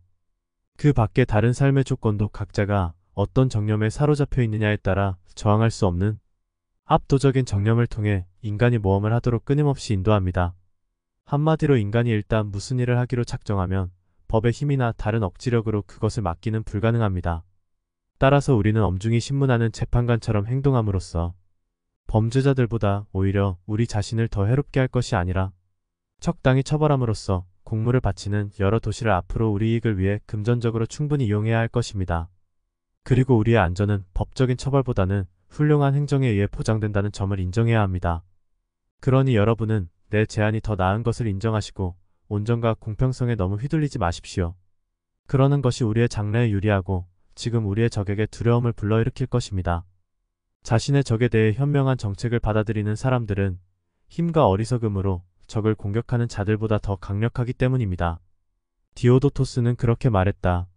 이 두 가지 가장 상충된 안이 제시된 뒤 아테나인들은 격렬한 토론을 벌이다가 거수 표결에 들어갔는데 표수는 거의 같았지만 디오도토스의 안이 가결되었다. 두 사람의 토론은 여러모로 생각할 거리가 많은 것 같다. 천천히 두 사람의 의견을 보며 인간의 본성과 우리의 사법체제와 정치 등 여러 가지 부분에서 생각해 볼 만한 의견들이다. 같은 해 여름 아테나인들은 레스보스를 함락한 뒤 니케라토스의 아들 니키아스 휘하의 원정대를 파견하여 메가라 앞바다에 있는 미노아 섬을 공격하게 했다. 그해 여름 같은 시기 플라타의 아이인들은 이제 식량이 떨어져 더는 포위 공격을 견뎌낼 수 없게 되자 펠로폰네소스인들에게 항복했다. 케르키라에서 아테나의 동맹의 편인 민중파와 펠로폰네소스 동맹의 편인 반대파로 나뉘어 내전이 벌어졌다. 이번 내란은 잔혹한 양상을 띠었고 처음 발생한 내란인 만큼 충격적이었다. 실제로 나중에는 헬라스 세계 전체가 동란에 휘말려 들었다. 나라마다 서로 경쟁관계인 정파가 있어서 민중파 지도자들은 아테나이인들을, 소수파는 라케다이몬인들을 불러들였기 때문이다. 평화시 같으면 불러들일 핑계도 생각도 없었겠지만 각 정파가 반대파에게 피해를 주면서 자신에게 유리한 동맹을 맺을 수 있는 전시에는 변혁을 꾀하는 자들이 외부에서 원군을 불러들이는 것이 자연스러운 일이 되었다. 이런 내란은 헬라스의 도시들에 크나큰 고통을 안겨주었는데 이런 고통은 사람의 본성이 변하지 않는 한 잔혹함에서 정도의 차이가 있고 주어진 여건에 따라 양상이 달라져도 되풀이 되고 있으며 언제나 되풀이 될 것이다. 번영을 누리는 평화 시에는 도시든 개인이든 원하지 않는데 어려움을 당하도록 강요받는 일이 없으므로 더 높은 도덕적 수준을 유지한다. 그러나 일상의 필요가 충족될 수 없는 전쟁은 난폭한 교사이며 사람의 마음을 대체로 그들이 처한 환경과 같은 수준으로 떨어뜨린다. 그리하여 도시들에 잇따라 내란이 발생했다. 나중에 내란이 발생한 도시들은 먼저 내란이 발생한 도시에서 일어난 사건에 관해 듣고는 권력을 장악하는 치밀한 방법과 전대미문의 잔혹한 보복 행위라는 점에서 이전과는 달리 극단으로 흘렀다. 사람들은 행위를 평가하는데 통상적으로 쓰던 말의 뜻을 임의로 바꾸었다. 그래서 만용은 충성심으로 간주되고 신중함은 비겁한 자의 핑계가 되었다. 절제는 남자답지 못함의 다른 말이 되고 문제를 포괄적으로 이해하는 것은 무엇 하나 실행할 능력이 없음을 뜻하게 되었다. 충동적인 열의는 남자다움의 징표가 되고 등 뒤에서 적에게 음모를 꾸미는 것은 정당방위가 되었다. 내전으로 인한 참혹함을 잘 표현한 문구이다. 우리나라도 내전을 겪었기에 그리고 사상투쟁으로 인하여 무고한 사람들이 많이 희생되었기에 투키디데스의 평가가 더욱 와 닿는 것 같다. 이 모든 악의 근원은 탐욕과 야심에서 비롯된 권력욕이었으며 일단 투쟁이 시작되면 이것이 광신행위를 부추겼다. 이처럼 내란 때문에 헬라스 세계 전체가 도덕적으로 타락했으며 고상한 성품의 특징인 순박함은 조롱거리가 되어 자취를 감추었다. 세상은 이념적으로 척대하는 두 진영으로 나뉘었고 두 진영이 서로 불신하는 것이 유행이 되었다. 말은 믿을 것이 못 되었고 맹세는 이런 사태를 끝낼 억지력이 없었다. 전쟁 6년차에 데모스테네스 휘하의 아테나이군이 아이톨리아 지방에서 패한다. 데모스테네스 휘하의 아테나이군이 암프리키아에서 승리한다. 전쟁 7년차 아테나이인들이 필로스에서 승리한다. 라케다이몬인들이 평화조약과 동맹조약을 맺자고 제의하지만 거절당한다. 케르키라의 과두정파가 학살되고 내전이 끝난다. 전쟁 8년차 아테나이인들이 라케다이몬에 몇 차례 성공을 거둔다. 시켈리아의 헬라스인 이주민들 사이에 평화조약이 체결된다. 메가라의 내전이 아테나이인들의 실패로 끝나고 항구적인 과두정부가 들어선다. 브라시다스 휘하의 라케다이몬군이 트라케 지방으로 원정길에 오른다. 그곳에 있는 몇몇 동맹국이 아테나이의 반기를 든다. 아테나이군이 델리온에서 보이오티 아군에게 패한다. 브라시다스가 암피폴리스를 함락한다. 전쟁 9년차 아테나이와 라케다이몬이 1년간의 한시적 휴전협정을 체결한다. 트라케 지방의 헬라스인들이 계속 아테나이 동맹을 이탈한다. 전쟁 10년차 아테나이인들이 암피폴리스를 탈환하려다 실패했다. 이 전투에서 라케다이몬의 브라시다스와 아테나이의 클레온이 사망했다. 전쟁이 뜻한 대로 진행되지 않고 길어지자 양쪽 다 평화의 마음이 생겼다. 또한 평화조약을 가장 반대하던 두 사람이 사망한 후라 양쪽은 평화조약을 맺기로 하였다. 이때 두 도시에서 가장 큰 영향력을 행사할 수 있던 인물은 각각 라케다이몬인들의 왕 파우사니아스의 아들 플레이스토아낙스와 당시 아테나이의 장군 가운데 가장 잘 나가던 니키아스였는데 이들은 전쟁을 끝내는 일에 남다른 열의를 보였다. 니키아스가 그렇게 한 것은 아직 패배를 당하지 않아 존경받는 동안 자신의 행운을 보전하고 자신의 노고와 시민들의 노고를 당장 끝내고 한 번도 국가의 실패를 안긴 적이 없는 인물로 후세에 알려지고 싶었기 때문이다. 결국 50년 동안의 평화조약이 체결되었다. 전쟁 11년차의 불만을 품은 일부 라케다이몬의 동맹국들이 음모를 꾸민다. 전쟁 12년차 아테나이와 아르고스와 일부 펠로폰네소스 국가들이 동맹을 체결한다. 전쟁 13년차 아테나이의 지원을 받는 아르고스와 에피다우로스가 전쟁을 벌인다. 전쟁 14년차 아테나이군과 아르고스군과 그들의 동맹군들이 만티네이아에서 라케다이몬군에게 패한다. 그 결과로 아르고스와 라케다이몬의 50년간 평화조약과 동맹조약을 맺는다. 전쟁 15년차 아르고스가 다시 라케다이몬 쪽에서 아테나이 쪽으로 기운다. 전쟁 16년차 아테나이인들은 멜로스 섬으로 병력을 파견했다. 멜로스인들은 라케다이몬의 이주민이다. 그들은 다른 섬 주민처럼 아테나이에 복종하기를 원하지 않아 처음에는 어느 쪽에도 가담하지 않고 중립을 지키다가 나중에는 아테나이인들이 그들의 영토를 약탈함으로써 압력을 가하자 아테나이의 공공연한 적이 되었다. 같은 해 겨울 아테나이인들은 대규모의 병력을 시켈리아로 파견하여 가능하다면 그곳을 정복하려 했다. 그러나 대부분의 아테나이인들은 그 섬의 크기와 헬라스인들과 비헬라스인들을 포함한 인구를 모르고 있었으며 자신들이 테펠로폰네소스 전쟁과 거의 맞먹는 대규모 전쟁을 시작하려 한다는 사실을 알지 못했다. 아테나이인들의 속셈은 그곳을 완전히 정복하는 것이었지만 겉으로는 그곳의 동족들과 새로 구한 그곳의 동맹국들의 원군을 파견한다는 그럴듯한 핑계를 내세웠다. 아테나이인들은 미네를 열고 60척의 함선을 시켈리아로 보내기로 결의하고 클레이니아스의 아들 알키비아데스, 니케라토스의 아들 니키아스, 크세노파네스의 아들 라마코스를 정권장군으로 임명하여 셀리누스에 맞서 에게스타를 돕고 전투가 유리하게 전개되면 레온티노이가 재건되도록 돕고 그 밖에 시켈리아에서 아테나이의 이익에 가장 부합된다고 생각되는 조치들을 취하게 했다. 니키아스는 자신의 의향에 반해 지휘관으로 선출되었는데 그의 생각은 아테나이가 실수를 하고 있고 그럴듯해 보이는 사소한 핑계를 대며 시켈리아 전체를 정복한다는 엄청난 과업을 떠맡고 있다는 것이었다. 그래서 그는 아테나이인들의 마음을 바꿔보려고 앞으로 나서서 다음과 같이 조언했다. 나는 함대를 파견하는 것이 과연 바람직한 일인지 재고할 필요가 있다고 생각합니다. 우리는 이런 중대사를 심사숙고해 보지도 않고 이방인들의 말만 믿고는 우리와 무관한 전쟁에 말려들지 말아야 합니다. 내게 전쟁은 명예를 얻는 길입니다. 나는 또 어느 누구 못지않게 일신의 안전 따위는 염려하지 않습니다. 지금까지 나는 명예를 얻기 위해 신념에 배치되는 발언을 한 적이 없지만 오늘도 그렇게 하지 않고 상책이라고 여기는 바를 말하고자 합니다. 내 언변이 여러분의 성향을 바꿀 수 있을 만큼 강력하지 못하고 여러분에게 이미 가진 것을 지키고 불확실한 미래 때문에 현재의 이익을 위험에 내맡기지 말라고 조언해도 소용없으리라는 것을 알고 있습니다. 그래서 나는 지금은 그런 모험을 할 때가 아니며 여러분이 지금 추구하는 것은 쉽게 얻어질 수 있는 것이 아니라는 점만 지적할까 합니다. 시켈리아처럼 인구가 많고 멀리 떨어져 있는 섬은 설령 정복된다 해도 지배하기가 몹시 어렵습니다. 정복한다 해도 지배할 수 없고 실패하면 공격하기 전보다 우리를 더욱 난처하게 만들 사람들을 공격한다는 것은 무의미합니다. 우리가 시켈리아의 헬라스인들을 겁주려면 그곳에 아예 가지 않는 것이 상책이고 무력 시위를 한 다음 바로 그곳을 떠나는 것이 차선책입니다. 우리는 또 우리가 큰 역병과 전쟁에서 잠시 숨을 돌려 인명 손실과 금전적 손실을 만회하기 시작한 것은 최근 일이라는 점을 명심해야 합니다. 그리고 이런 재원은 이곳에서의 우리 자신의 이익을 위해 사용돼야 마땅하며 그때 그럴싸한 거짓말을 늘어놓으며 도움을 요청하는 이 망명자 무리를 위해 낭비되어서는 안 됩니다. 말 외에는 아무것도 기여하는 것이 없는 그들은 위험을 남에게 떠넘기며 성공해도 살해하지 않고 실패하면 자신들의 후원자들에게도 재앙을 안겨주는 자들입니다.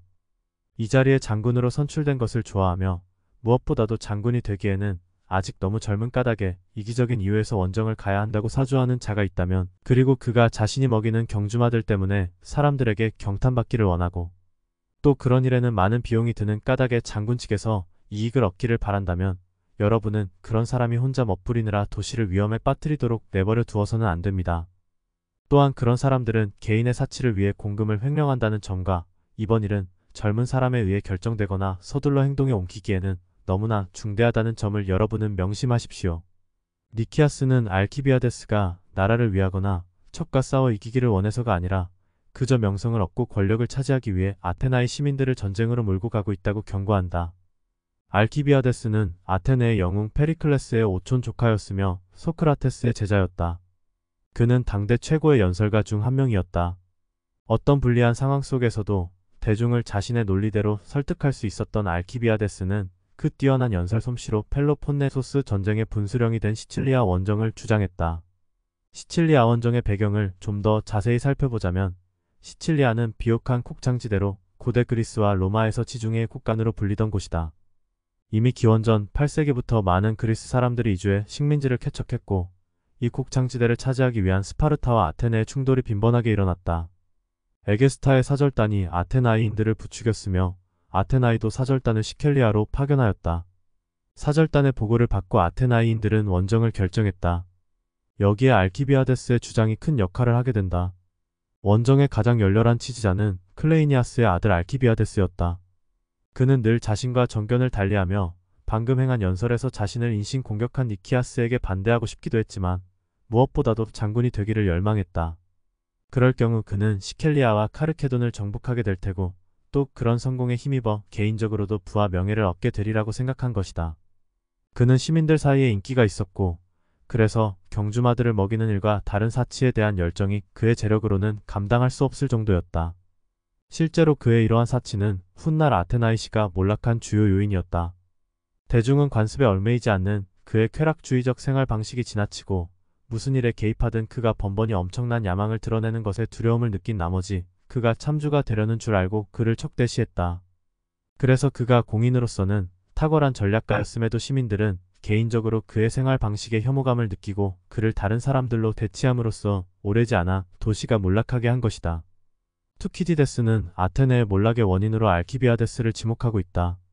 실제로 페리클레스의 죽음으로 아테네의 몰락이 시작되었다면 그 몰락을 가속화시킨 인물은 알키비아데스였다. 투키디데스는 번성했던 아테네가 왜 쇠락의 길로 접어들었는지에 대한 질문에 답하고자 펠로폰네소스 전쟁사를 집필했다.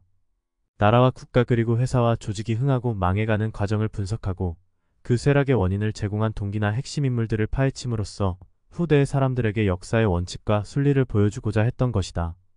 그가 이 책을 통해서 진심으로 하고 싶었던 말은 어떤 나라나 조직이 흥하고 망하는 이유는 모두가 사람 때문이라는 메시지였다고 보여진다. 전편의 주인공인 페리클레스와 같은 사람이 있으면 그 조직은 흥하게 된다.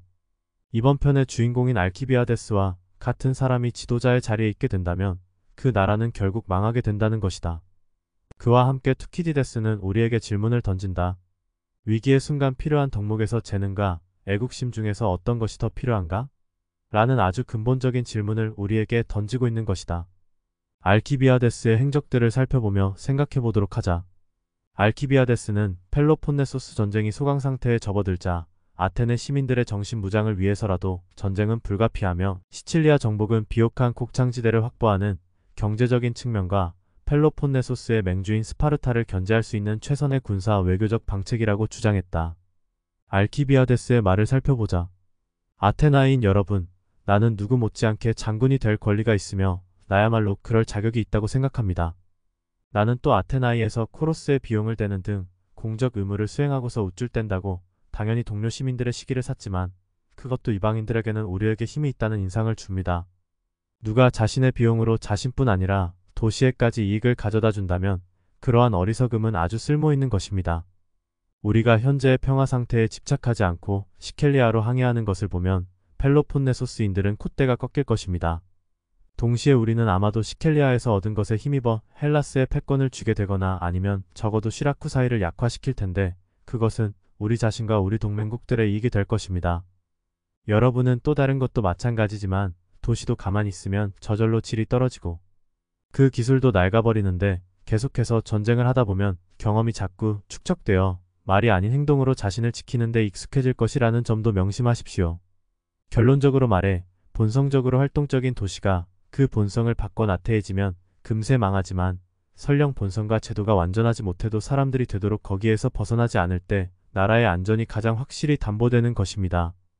아테네 시민들은 알키비아데스의 교묘한 논리에 말려들었다.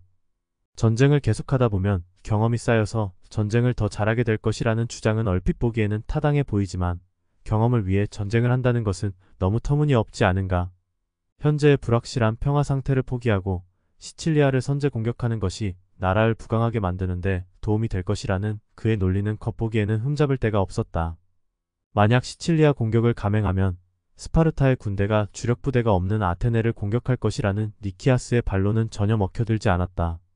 노련한 정치가이자 백전노장인 니키아스의 경고에도 아테네 시민들은 시칠리아 원정 전쟁을 승인하고 30대의 젊은 알키비아데스를 총사령관으로 임명했다. 출정 전날 밤 아테네에서는 신성 모독 사건이 발생했다. 아테네 야외 곳곳에 전시되어 있던 헤르메스 신상의 남근이 모두 절단되는 괴이한 일이 벌어진 것이다. 아테네 시내에서는 술에 취한 알키비아데스와 그의 추종자들이 범인이라고 지목했지만 대규모 전쟁을 앞둔 아테네 시민들은 일단 알키비아데스가 이끄는 시칠리아 원정대의 출항을 허락해준다. 그러나 아테네 함대의 총사령관으로 임명되어 대규모 함선을 이끌고 시칠리아로 진군하던 알키비아데스는 결국 조국을 배신하기에 이른다. 헤르메스 신상 훼손 사건의 주범으로 몰린 그는 시칠리아로 가던 도중 부대를 이탈해 스파르타의 편에 섰다. 적국 스파르타의 참모가 된 그는 첫 번째 배신의 아이콘이 됐다. 아테네 법정은 신성모독 혐의에 반역 혐의를 더해 알키비아데스에게 사형 선고를 내린다. 아테네 군대의 총사령관이었던 알키비아데스는 적국 스파르타에서 자신의 재능을 마음껏 발휘했다. 아테네 군대의 약점을 속속들이 알고 있던 그의 조언은 스파르타의 군사작전에 반영되었고 아테네는 스파르타의 군사적 위협에 노출됐다. 또한 해군력이 강한 아테네가 대규모 원정대를 시칠리아로 보냈으니 상대적으로 방어가 취약한 본토를 공략하면 된다고 조언했다. 그가 라케다이몬에서 한 이야기를 들어보자. 청컨대 여러분 가운데 어느 누구도 한때 애국자로 명성이 자자하던 내가 철천지 원수들과 힘을 모아 내 조국을 적극적으로 공격한다고 해서 나를 가볍게 보지 마십시오. 여러분은 또 내가 추방자의 복수심에서 이렇게 말하는 것이라고 의심하지 마십시오. 내가 사랑하는 아테나이는 지금 내게 부당한 짓을 하는 아테나이가 아니라 내가 안전하게 시민으로서의 권리를 누리게 해주던 아테나이입니다. 내가 지금 공격하고 있는 나라는 더 이상 내 조국으로 보이지 않습니다. 아니, 나는 더 이상 내 조국이 아닌 조국을 다시 되찾으려는 것입니다. 그리고 진정한 애국자는 조국으로부터 부당하게 쫓겨났는데도 조국을 공격하기를 망설이는 사람이 아니라 조국을 사랑하기 때문에 조국을 되찾기 위해 수단과 방법을 가리지 않는 사람입니다. 그러니 라케다이몬인 여러분, 청컨대 여러분은 위험한 일이나 힘든 일에 주저없이 나를 이용하십시오. 그는 대단히 뛰어난 재능을 가지고 있었지만 그 재능을 자신의 안위와 이익을 위해서만 사용하였다. 이렇게 그는 라케다이몬인들을 위해 조국 아테나이를 공격했다. 스파르타에서도 타고난 식견과 재능을 인정받았던 알키비아데스는 자신의 그 능력 때문에 다시 궁지에 몰리게 된다. 그는 스파르타의 왕비 티마에아와의 불륜 스캔들을 일으켰다. 그는 뛰어난 상황 판단력과 웅변수를 가지고 있었으며 금발의 잘생긴 외모로도 유명했다 한다. 알키비아데스는 그 정도의 스캔들은 쉽게 수습할 수 있다는 자신감을 보였다. 그들의 불륜에서 아들이 태어났는데 왕비는 아이에게 너의 아빠는 알키비아데스란다 라고 말했단다. 분노한 스파르타의 왕 아기스 2세가 알키비아데스를 죽이라고 명령하자 그는 스파르타를 탈출해 페르시아로 망명했다. 그는 자신의 조국인 그리스의 적국인 페르시아의 몸을 의탁하고 페르시아의 태수 티사페르네스의 군사 참모가 된다. 이로써 그는 두 번째 배신을 한다. 투키디데스는 그 과정을 이렇게 소개한다. 알키비아데스는 깜짝 놀라 일단 티사페르네스에게 피신한 다음 펠로폰네소스인들에게 최대한 피해를 주도록 그의 마음을 움직이기 시작했다. 그는 매사에 조언자 노릇을 했으며 티사페르네스가 선원의 일당을 1아티케 드라크마에서 반 드라크마로 줄여 그나마 불규칙하게 지급하게 했다. 알키비아데스는 또 티사페르네스에게 조언하기를 전쟁을 끝내려고 너무 서두르지 말고 그가 준비 중인 포이니케 함대를 투입하거나 더 많은 헬라스 선원의 급료를 지급함으로써 어느 한쪽이 육지와 바다에서 우위를 차지하게 할 계획은 세우지 말라고 했다. 그보다는 두 세력이 각각 독자적인 세력권을 갖게 하는 편이 낫다며 그렇게 되면 대왕은 그중 한 세력이 말썽을 부릴 경우 언제든지 그에 맞서 다른 세력을 불러 들일 수 있을 것이라고 했다. 따라서 경비는 분담하되 대왕은 위험을 무릅쓰지 않고 헬라스인들이 저희들끼리 싸우다가 지치게 만드는 것이 더 경제적이라고 했다. 당시 페르시아는 아테네의 군사력을 견제하기 위해 스파르타의 군비를 지원하고 있었다. 당시 페르시아가 지원하던 원조금은 주로 스파르타 함선에서 노를 젓는 병사들의 급료로 사용되고 있었다. 알키비아데스는 페르시아의 태수에게 스파르타 해군에게 지불하던 급료를 한꺼번에 주지 말라고 조언한다.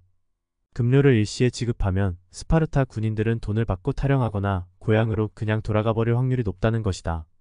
그러면 아테네가 지중해의 패권을 장악하게 되고 이것은 페르시아에게 불리하게 된다. 따라서 페르시아는 스파르타에 대한 군자금 지원을 늦춤으로써 군사들이 계속 군대에 남아있도록 하고 이를 통해 스파르타의 힘을 키워주어야 한다는 것이 알키비아데스의 조언이었다. 페르시아가 택할 정책이 바로 힘의 균형 정책이라는 것이다. 현대 국제 정세에서도 많이 활용되고 있는 힘의 균형 정책은 알키비아데스가 처음으로 공식적으로 제안한 것이다. 아테네와 스파르타가 서로 힘의 균형을 유지하며 계속해서 싸우도록 유도하는 것이 페르시아에게는 훨씬 효과적인 전략인 것이다. 둘이 서로 싸우다가 지쳐 모두 망하게 되거나 설령 한쪽이 패권을 잡더라도 전력을 최대한 약하게 만드는 것이 유리하다는 것이다. 시칠리아 원정이라 불리는 제3차 펠로폰네소스 전쟁은 아테네의 참패로 끝이 났다. 아테네는 시칠리아 원정에서 크게 패한 뒤 군의 재정비를 꾀했으나 계속되는 스파르타의 공격에 속수무책으로 당하고만 있었다. 스파르타의 리산데르는 아테네인들의 식량을 조달하던 헬레스폰투스를 점령해 사기를 완전히 꺾어버렸다. 결국 기원전 405년 아이고 스포타미 해전에서 크게 패한 아테네는 델로스 동맹 국가들이 하나씩 아테네로부터 떨어져 나가자 마침내 스파르타의 항복을 선언했다. 기원전 404년 펠로폰네소스 전쟁이 종결되고 아테네는 패전국이 됐다. 투키디데스는 아테네가 패배한 이유와 아테네의 몰락의 원인을 찾고자 했다. 아테네의 패배의 원인으로 지목한 것은 페리클레스의 갑작스러운 죽음 이후 등장한 지도자들의 한심한 행태 때문이었다고 기록했다. 페리클레스의 후계자들은 수준이 그만했으며 서로 1인자의 자리를 차지하려고 국가 정책조차 민중의 기분에 맡겼다. 그들은 정치적 주도권을 잡기 위해 서로 음모를 꾸미느라 여념이 없어서 원정대가 효과적인 작전을 수행하지 못하게 하고 도시가 처음으로 파쟁에 말려들게 했기 때문이다. 투키디데스는 국가나 조직에서 사람의 중요성을 잘 알고 있었으며 그것이 조직의 흥망성쇠를 좌우한다고 생각했다. 알키비아데스의 경우를 보면서 페리클레스가 말한 지도자의 자질이 더 중요하게 느껴지는 이유인 것이다. 페리클레스는 지도자의 자질로 식견과 구성원과의 소통 능력 또한 애국심과 사리사욕이 없는 것을 들었다. 애국심이 없다면 조직을 위해 일하지 않고 자기 자신만을 위해 일한다고 했던 페리클레스의 통찰이 더욱 빛난다. 우리가 속한 조직에서 재능과 애국심 중에서 어떤 덕목이 더 필요한지도 생각해보자. 또한 우리 시대의 페리클레스와 알키비아데스는 누구인지 한번 생각해 봄직하다. 참고로 이 책은 투키디데스의 뛰어난 통찰로 가득한 연설문들이 많이 실려있다. 책의 분량이 많아 읽기 힘들다면 연설문만 따로 모아둔 책이 있으니 그것을 읽어보는 것도 좋은 선택이 될 것이다. 오늘날 복잡하고 어려운 국제질서 속에서 우리를 이끌 지도자의 덕목을 생각해보며 마치려 한다. 들어주셔서 감사합니다.